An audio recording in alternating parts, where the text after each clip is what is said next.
राइस्टार अपनी माँ नंदिनी के साथ एक छोटे से घर में रहता था। हर सुबह माँ उसे जगाती, उठो बेटा स्कूल जाना है। वो मुस्कुराता, नाश्ता करता और स्कूल चला जाता।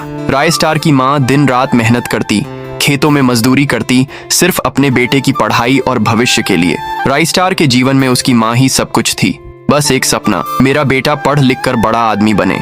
साल बीते, राइस्टार पढ़ लिख कर एक ईमानदार पुलिस अफसर बन गया। वह गांव के बड़े पुलिस स्टेशन का हेड ऑफिसर था। लोग उसे और उसकी माँ को बहुत मानते थे। नंदिनी अपने बेटे की सफलता देखकर हर बार आंसू से भर उठी। अब मेरा सपना पूरा हुआ, मेरे बेटे ने मुझे कभी दुख नहीं दिया।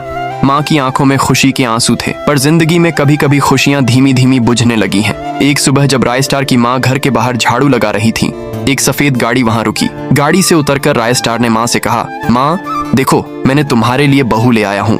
नंदिनी आश्चर्यचकित भी हुई और खुश भी, पर भीतर कुछ अजीब सा था जो ठीक नहीं लगा। राइस्टार की पत्नी नेहा सारा काम छोड़कर अपने कमरे में जाकर सो जाती थी, और जैसे ही राइस्टार काम से वापस घर आता, उसे देखते ही वह उठकर घर का काम करने लगी, जैसे वह पूरे दिन बहुत व्यस्त रही हो। राइस्टार यह सब देखकर अपनी माँ से कहता, माँ क्या आप दिन भर उससे ही काम करवाती हैं?